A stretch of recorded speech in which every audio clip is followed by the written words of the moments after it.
Ladies and gentlemen, welcome back to the second episode of Boom Broadcasting's late night live wrestling recap show. Ladies and gentlemen, I am your host, Mouthing Off with Mike, and this is your Tuesday Nightcap Delight edition of the Nightcap, talking NXT, and I've got a good brother here from Boom Broadcasting. He is the host of the soon-to-be debuting podcast this Saturday morning on Boom Broadcast. I've got Shawn Lucas of Wrestling of Destiny, and he is also the host of Grit and Grind Podcast North Carolina. How are you this evening, Shawn? Good brother Welcome Mike. to the Nightcap. Cheers. Cheers, my friend. Good brother Mike. Always good to be on Nightcap. Enjoyed the show last night. A lot of NXT we just watched. A lot of digest. A lot to get in. Silence is draining right now, but I couldn't let a night go by. Shout out to Doughboy right now over here in North Carolina. Just tuned in. Couldn't let a Shout night out go to by without getting in. Doughboy. Welcome in from North Carolina. Shout out to my good brother Keith with the NXT. And folks, that's why we're here. We're here to discuss Tuesday night NXT. And I've said this many a times on Mouthing Off with Mike. If you are sleeping on NXT Weekly, I implore you, please wake your ass up, because it honestly is some of the best and entertaining 2 hours of pro wrestling per week by WWE. Would you agree to that sentiment, Shawn? I would agree. I really like NXT. I've been liking it since Triple H had it. Now with Shawn Michaels running it, still love it. Good talent. A lot of people get confused between NXT because you don't see the star names like we see on the SmackDown and the Raw. But this is good up and coming talent. If you're a fan of the Indies, a lot of indie people that you keep up with are on NXT. So I enjoy the storylines and enjoy the production of NXT every week on every Tuesday when it comes on. Oh, absolutely. I agree. I was always a big black and gold fan myself when it came to NXT. Honestly, for a time there when I was watching WWE, that was all I was watching, man. I Right. couldn't do Raw and SmackDown, you know? So NXT has always been a bright spot for me. And ladies and gentlemen, tonight's NXT started off with a street fight between Miss Parker, Jada Parker, against Mi Shin. And this was a great street fight. And Jada Parker booty bopped Mi Shin through the wall. We also saw a bag of nuts and bolts, and that's usually what they call me when they see me on the street. Oh, look at that nut over there. She pulled out the bag of nut and bolts.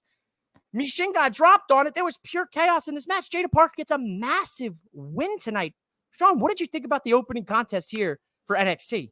This was a good opening match, and I was a little skeptical of a girl street fight because, when you think of street fight, you want to see some color. But this match right here showed me that you don't have to have color in every street fight. You can just have a good fight. Meechum coming out with the grocery cart, everything, the trash can. I really thought that she was going to pull out the stop sign like the old WCW days, but she didn't. But I mean, it was a good match. I really thought Meechum was going to win this one. But Jada Parker, I mean, she's a star on the rise right now. Big win, good street fight. I was very impressed. And I put a note on this match. This match actually could have made it. How it performed tonight on the Heat Wave pay-per-view on Sunday. Ooh, that's a good take. Listen, we're going to preview Heat Wave, and we're going to talk about, what match you're looking forward to. Not only my co-host here tonight, Shawn, but, the viewers here on social media across.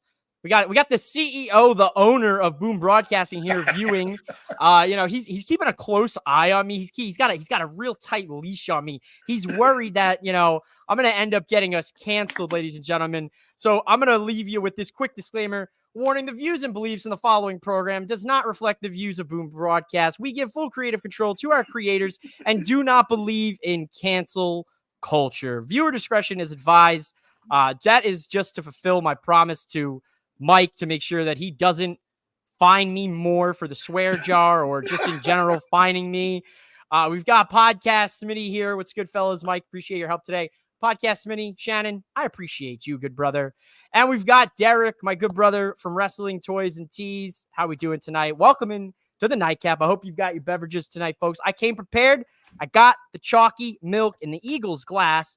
Me and Shawn, big Eagles fans. Go That's Birds. right. I agree, Shawn. Getting back to the matter at hand, Jada Parker and Mi Shin, they deserved a place on the NXT Heatwave card after seeing that match tonight on NXT. Michin, man, when is it going to be her time? It breaks my heart that someone as talented as she is just always the bridesmaid, but never the bride. And I need it to happen soon because Michin really is the leader of the OC. Over the last when AJ was dilly-dallying, she held it down, man. So I'd like to see some more Michin love across NXT and SmackDown. Mike, see you later, alligator, on that comment. Not tonight on the nightcap, that when I'm hosting. What does this guy think this is? Ladies and gentlemen, we had a tag team match. The New Catch Republic, Tyler Bate, Pete Dunne defeat Hank and Tank. It was a good showing here for Bate and Dunne. Hank and Tank, man, they're super high octane. I do like these young guys in the pipeline. What do you think about Hank and Tank? Do you think they're a tag team that you could see making the main roster, or do you think their potential is stuck in NXT for the moment? I think they'll make the main roster. They got good chemistry together. And tag team wrestling right now in NXT, it's at an all-time high. I was taking some notes during this match.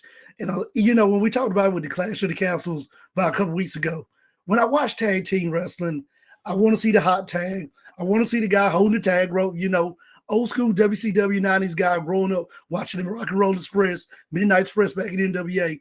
That's the things I look for. And that's what I see with Hank and Tank. Same thing with New Catch Republic, the things I see with them. NXT always does good getting tag teams prepared so when they go to the main roster, they have those little small things that you can kind of overlook. Holding the rope, waiting for the hot tag, coming in, making a good comeback. The babyface selling. They do good with making sure these guys are ready when they switch over. So I definitely can see Hank and Tank heading to the main roster at the next draft. Okay, I like that. Good take, Shawn. Shawn and me, we always cook. He was on Clash at the Castle post show with me a couple weeks ago. Man's had some great takes. He's a great mind here when it comes to sports and wrestling. So make sure you give his podcast a listen and a view, and make sure you subscribe to Boom Broadcasting, especially if you want the Dirty Dom mustache that we've been hyping up the last couple days now. Listen, I agree. There's these little nuances when you look at tag team wrestling that kind of was forgotten about in WWE and honestly in wrestling for a long time. Holding on the tag rope, making those tags, being consistent, working the hot tag, working that match around the hot tag. And that's what really helps with NXT and being that developmental brand. They're honing in on those nuances. And honestly, I'm kind of, this is my own little kind of nitpick, Shawn. I hate when you have a tag team that's established, but they don't rock matching gear, or at least like gear that's cohesive. Like that's just my pet peeve with tag teams. Like, throw on the same color singlet, throw on the same color trunks. Like, let's get a little cohesiveness back in the tag division, which we've been seeing. So, Shawn, right on the money there. Here's a match, folks, that, you know what, honestly, after tonight's face-to-face, I would have told you before Nightcap, Roxanne's retaining the title. But after hearing Lola Vice cut this promo tonight with the emotion she cut, and we got good Derek saying Hank and Tank, very comparable to Heavy Machinery. That's a great comp, Derek. Great comp. Heavy Machinery, man. I miss the other dude with Heavy Machinery. He was an Arizona State guy. I miss him. Big Tuck. Lola Vice cut this emotional promo tonight. And, in tears, showing how she fought, for opportunities in her life to fight, to be in the UFC, to fight in Madison Square Garden, now to fight for the NXT championship. And she kind of wraps the whole promo up by saying, I can't wait to make that phone call to my mom to tell her that I won. And Roxanne, that little, she's such a brat right now, Shawn.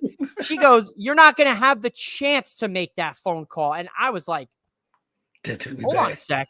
We got a lot of player haters of the year this year in wrestling. Drew McIntyre, CM Punk, Christian Cage, most notable. But Roxanne Perez, after a line like that, my dude, she's kind of a hater. It's the reason why she's called a prodigy, Mike. She's one of my favorite in NXT. She comes from reality wrestling with Booker T. I watched her down there on reality wrestling. Knew when she came to NXT what we were getting. I was kind of worried at going into this promo when I saw it.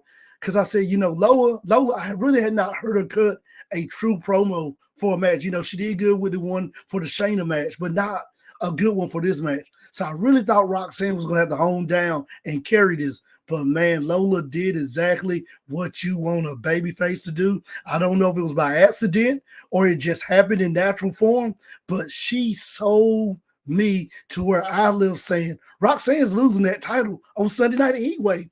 You could really, and when you're a babyface cut the promo, the key thing is you want the people in the stands to get behind you, grab a hold of you. That's what we did with Cody in the Bloodline segment. We grabbed a hold of. So that's what you want. So I was very impressed with what she did, and she made me invested in her to want to watch this match on Sunday and see that she does come away with the title. Absolutely, man. And it's crazy to think that just like let's say 2-3 weeks ago, Lola Vice was an acting heel in Right. NXT, and now she is essentially in this feud like a babyface tweener. So it's a great shift of her character work, and it really is a testament to show like her development is working It's working very well. very And I'm well. sure Shawn Michaels is ecstatic about it. I'm sure the coaches down at the PCR, and I'm sure Triple H is going to be in just a few short years when she does make it to that main roster. Derek nailed it. Lola Vice crushed that promo. Give her a rocket and stock. Her emotion was pure and raw. She really went all out for that promo. I agree. We haven't seen emotion like that from Lola yet in her time in NXT. So great stuff here. Really hyping up NXT Heatwave, which is going to be a hot show. But before we get there, we'll talk about some of these other matches. We'll run through them. Ora Mensa beat Miles Bourne of the No Quarter Catch crew. Now, I hate to be that guy, but I'm going to hit you with a spoiler alert, folks. So if you don't want to be spoiled, if you're a viewer of Impact TNA Wrestling, I don't want to spoil this for you. But ladies and gentlemen, the prohibited portal has now opened once again as the new Quarter Catch crew will make an appearance Thursday night, possibly this Thursday or next Thursday. I got spoiled. So unfortunately for my viewers on the Nightcap, you're now spoiled with me. So you can take up with me on my socials at MOWM_podcast. But I love the partnership we're seeing with TNA and NXT. Shawn, do you think this is a partnership of longevity, or do you think this is ceasing to end here in the near future? Listen, if I'm TNA, this needs to be longevity. I would go ahead and lock this in because right now you're getting to be able to share talent on both brands. And if you're NXT, you're sending your guys to TNA. If you don't watch TNA, you're going to tune in when you hear they're going there just to see what's going on. If you're TNA, you don't watch NXT, you're sending Jordan Grace all them over to NXT to fight. You're tuning in. So right now, both of these promotions are kind of in a driver's seat where you can share talent. Wins and losses don't matter. Yes, I'm still a little upset with the Jordan Grace and Roxanne match from the last pay-per-view, but that'll be another day, another show. But you can share these talents, and and that's what it's all about, putting more eyes on the brand. And I think both of them have come to the agreements that we can help each other out with this. I agree. Yeah, you know what? I think if there is something that should be taken from this, it is to think that in an era of WWE, there was the potential this was never going to be a reality. We never thought that AJ Styles would be going to wrestling in Japan for Noah. We never thought that Io Sky would be wrestling in July for Marigold, let alone seeing Joe Hendry in NXT, and then the whole arena shake. You know, Frankie Kazarian, another face, Tatum Paxley head to TNA. Like, this is a great partnership. I agree with Shawn. If I'm TNA and WWE, I make this thing last as long as you possibly can, because it's cooking, ladies and gentlemen. It's cooking. It's cooking. And one thing about it is, you think about it, I felt like this was going to happen sooner or later. I really didn't think it was going to be TNA, Mike. I really thought it was going to be New Japan because, you know, Carl Anderson was finishing up the deal where he was still the champ over there in New Japan. So I really thought they were going to do it with New Japan. But, of course, New Japan had that partnership with AEW, so I could see why WWE started leaning to a different way. But if WWE right now needs to keep this going over the next 4 to 5 years.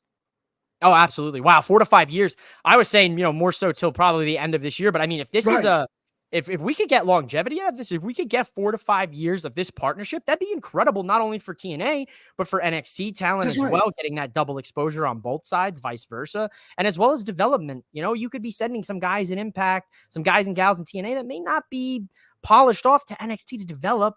And not have that same pressure of being on TV. You know, you spoke about Carl Anderson. and the club here, and the OC wants out the mud. And honestly, I've been enjoying the OC in NXT. Have you been enjoying them? I have. It's been a breath of fresh air for both of them. When they were on the SmackDown roster, they would catch a lot of L's. And I think both when they went on SmackDown, with AJ going on his separate way, they pretty much became the type of team where we're going to put some younger teams over. And you see that with a lot of veteran teams want to put younger teams over. Going back to NXT has been a new resurgence in them. And I mean, I think about Baron Corbin when he went back to NXT. Here was a guy that we were looking like, when is the next release with? I wish he would get released, but every time they release people, you look for his name on that list. They didn't make it. Yeah. He went to NXT and just reinvented himself.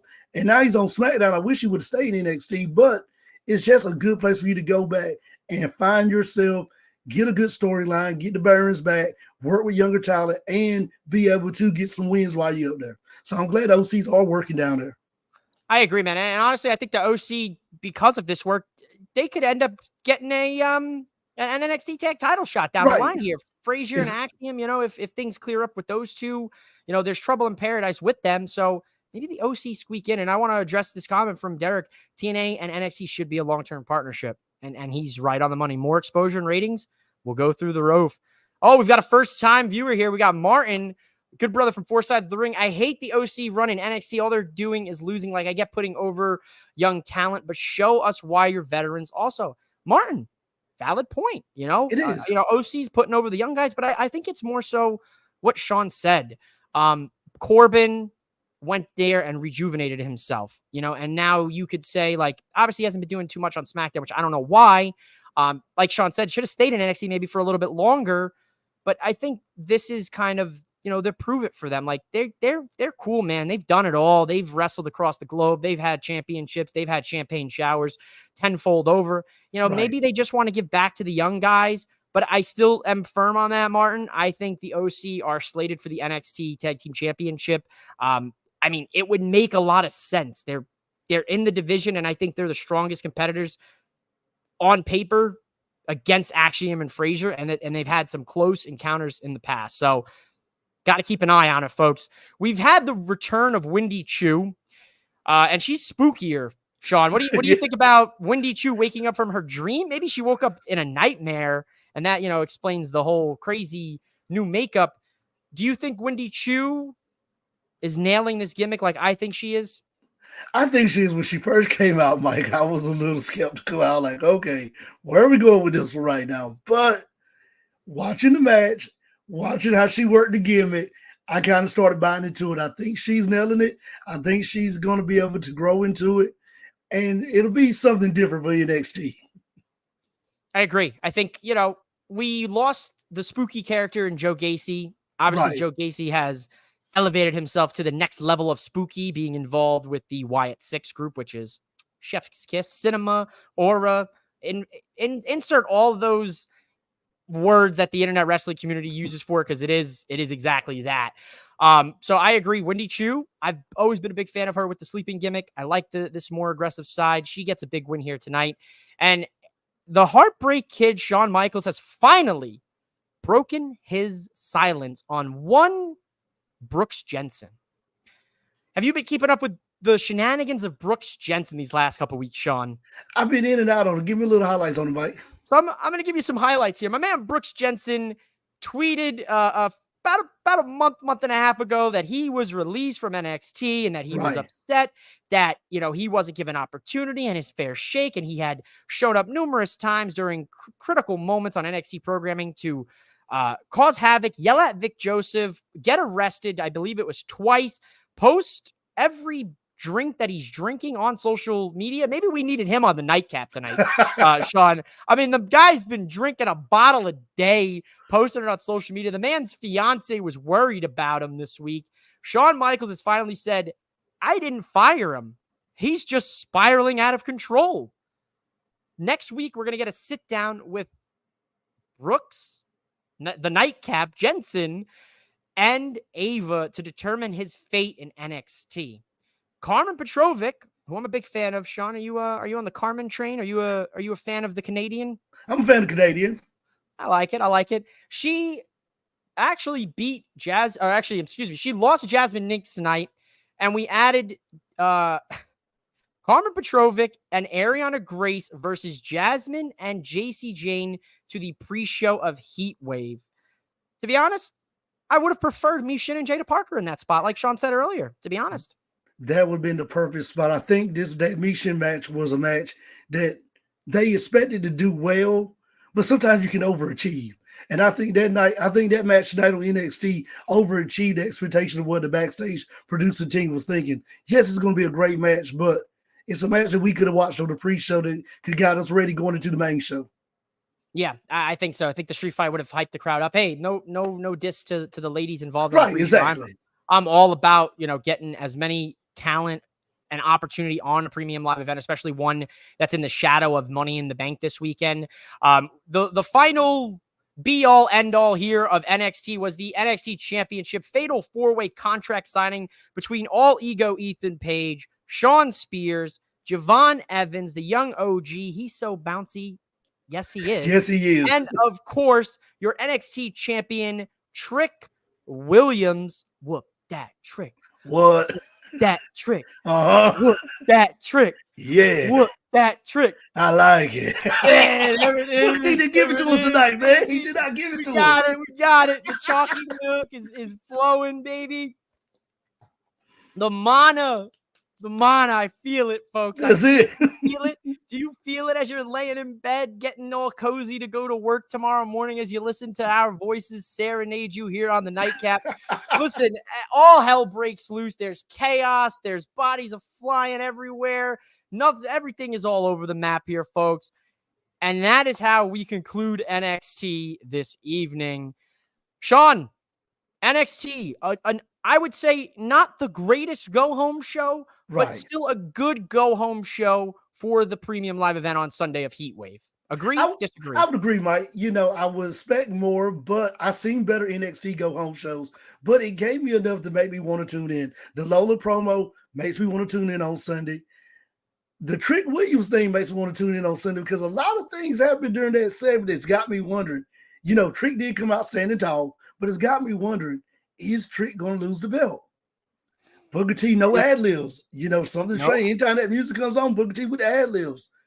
Trick cut a good promo, but you feel like the one thing that caught me was when they said, Shawn Spears, you never won an NXT title. Oh, they cooked that man for no reason. They cooked that. When they cook something like that, but it could be foreshadowing.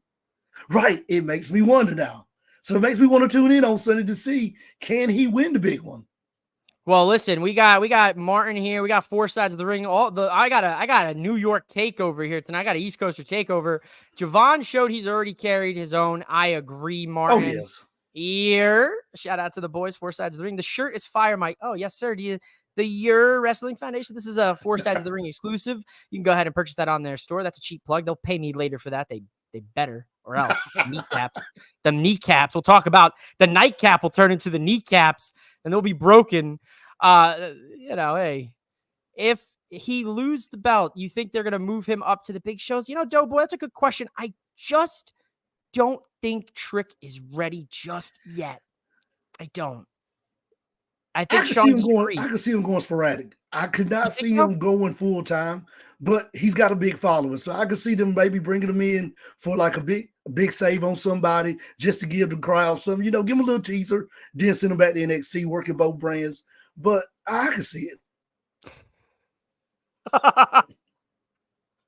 that wins comment of the night, ladies and gentlemen. Martin wins comment of the night. Shout out to you. Your prize is knowing that you won comment of the night here tonight. The Trick needs a lot of in-ring help before a call. Right. Yeah, me and Martin have discussed this a few times. He kind of showed me the ways and explained. He said, "Listen, man, Trick's a great talent. He's super over, but there is a little bit left to be desired when it comes to the in-ring work." It's going to be a great main event for Heat Wave, various builds between Page and Trick a lot. Yeah, I agree, Derek. And it sounds like this match is the general consensus. What everybody's looking forward to, the Fatal 4-Way. Is that the match you're most looking forward to, Shawn, or are you looking forward to something else? I'm looking forward to that one, Mike. I'm really invested with this Shawn Spears to see what happens. Can he win the big one? Can they put the title on him? Can he carry the brand? Is Trick, I feel like Trick run shouldn't be over because it don't feel stale yet, but it's kind of getting to that point. You know, does he need the belt? Taz always said it best. The belt can make some people make the belt. Right now, he doesn't need the belt because he's super over. You can put the belt on Shawn Spears, that the belt can make him now top heel in NXT. I agree. Shawn Spears, super underrated. Ethan Page, super underrated. I think Javon Evans is coming into his own nicely, like Martin of Four Sides of the Ring said. And you got to take a look at Trick. We've talked about it. The in-ring work may not be there, but he is charismatic. He is entertaining. Right. And he cuts a great promo. And in the world of professional wrestling and sports entertainment, sometimes you only need 2 out of 3 of those to become a big star. And he's got them. That's the hot take for the evening. Ladies and gentlemen, I'm going to tell you right now, I'm actually really, after tonight's promo, guys, I'm really looking forward to Lola and Roxanne. I think the emotions really dialed it up to the next level for me. And I'm looking forward to Sol Ruca and Kalani Jordan. I think it might be Sol Ruca's time, and I'll cover more of that on my NXT Heatwave predictions that'll be coming out tomorrow night. So cheap plug for me. And Shawn, before we leave the people here on this lovely nightcap, because Mike's already messaging me, you're over the time. I'm taking it out of your cut. We're not getting paid for any of this, Mike, so I don't know what you're talking about. Listen, Shawn's got a show coming out on Boom Broadcasting on the YouTube, the very YouTube that you're watching on, or if you're on Twitter, if you're on Facebook, thank you for watching. We've got a record number of people in our second episode of Nightcap, so thank you. But Shawn, let the people know about your podcast dropping Saturday morning. Saturday morning at 10 a.m., I'll be releasing Wrestling with Dynasty. What we're going to be doing on that show is we're going to be recapping some things that happened on NXT, AEW, Raw, and SmackDown. Kind of just compiling it all, getting you ready over the weekend for Monday Night Raw, which we'll be getting you ready for Money in the Bank and Heatwave on that show. Go over some predictions of what I'm thinking would happen. And also what we're going to be doing more of is I'm going to be doing some fantasy booking, some armchair booking. If I was sitting in the back producing this show, if I was Jason Jordan, if I was Paul Levesque, Triple H, how would I write this match? So, we'll be talking about some things that went right, that went wrong on the show and my takes on it. So I'm looking forward to it. Would love to have you guys tune in on Saturday at 10 a.m. just to catch it. And feel free to drop comments in the comments bar because we always love a good debate. Oh, absolutely, Shawn. I'll be there. I'll be live and attended. I'll be in them comments arguing with you like the internet wrestling community trolls argue with one another on social media. Ladies and gentlemen, that has been your NXT Tuesday Nightcap Delight. I'll be back here tomorrow for the Dynamite Nightcap with Shannon Smith. Shawn, thank you so much for hanging out with me here tonight and taking time out of your evening and staying up late with us here on the Nightcap. Thank you so much. Mike, it's truly been a pleasure being on Nightcap. Take it easy, everybody, and have a good night.